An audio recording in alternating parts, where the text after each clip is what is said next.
today we are talking about Spirit Island. This is an incredible game. I'm honestly really impressed with it. One of the things that I was most impressed by is, as I heard different people talking about this game, I thought it would actually be like way more in depth and take way longer than it does. This game I've only played solo, so that's one little caveat. But I've had so much fun solo that I am really excited to play cooperatively. I think it will be even more fun because as you're playing with the different characters, there's some different abilities that you can use for yourself or you can use for another player, another character. And as you do that, it's just gives more life to the game. Plus, in general, it's just way more fun playing with people. So I'm really excited about that. I have played a number of games solo. I've played all of the kind of more basic characters. So I've played half of the characters, I guess, 4 of the 8. And I've played a number of different games with some of those characters as well. And they all play a little differently. So that's one thing I love about the game is you've got these different characters that they all work a little differently. Super fun. So what you are doing is basically you are a spirit on this island and you are trying to get the colonists away from the island because they're just tearing up the island, that kind of stuff. So that's the story behind what's going on here. So each turn there's going to be different spaces on the island, different types of things on the island, like mountains, for instance, or water, whatever, that are going to be ravaged. And then there's different spaces that are going to be ravaged. There's different spaces that the colonists are going to build on and explore on. And so each of those, there's cards that move along. And so once you get into the game a little bit further, you see, okay, this card is going to be build, and then after build it's going to be ravage. And so how can I play ahead and try and stay ahead of that? Really, really fun game. I love kind of the balance of it being a really fun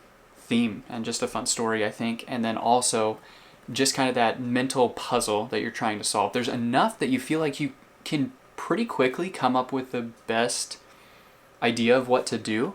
Sometimes order matters a little bit. Should I do this turn because the ability might have a slow effect, so it happens after the colonists do something, or do I play this other card because it's fast? And then you got these discs you're putting out, which makes your character stronger, all that kind of stuff. So there's a lot going on. There's a lot to grasp, but after hearing from other people on different videos, I thought there would be more actually to grasp than there is. And so I'm very impressed with this game. Really excited to play more and more of this. I'm excited to play the other characters, and I've played just kind of the base game. There's like some variants and different things I haven't even gotten into yet. And so I think that if you enjoy cooperative games, if you enjoy getting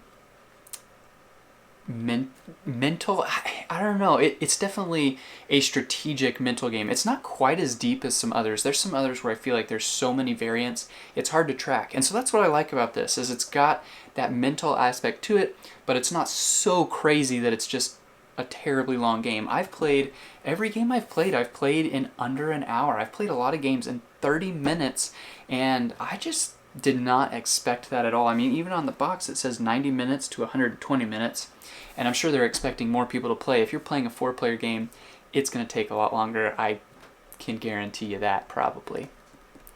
Probably guarantee. Anyhow, I really enjoyed this game. If you enjoy that strategy but you're looking for a co-op, I think this is definitely a game to check out. If you enjoy that mental aspect, but you don't want to dive into a super deep, super big, long game, that kind of thing, I think this is a really nice balanced game. It doesn't take up that much table space. I was just really impressed with how much it gives you without going over the top, maybe. So overall, I'm very impressed with Spirit Island. I think it does a really good job. You've got cards you're managing, you have some starting cards you get for each character, and then you're getting more cards, becoming more powerful, doing more and more, but at the same time the colonists are getting more and more powerful. So really, really nice balance right there. Fun game. Hopefully that gives you just a nice little touch and a taste of Spirit Island, what it is, what it does, and why it may or may not be right for you.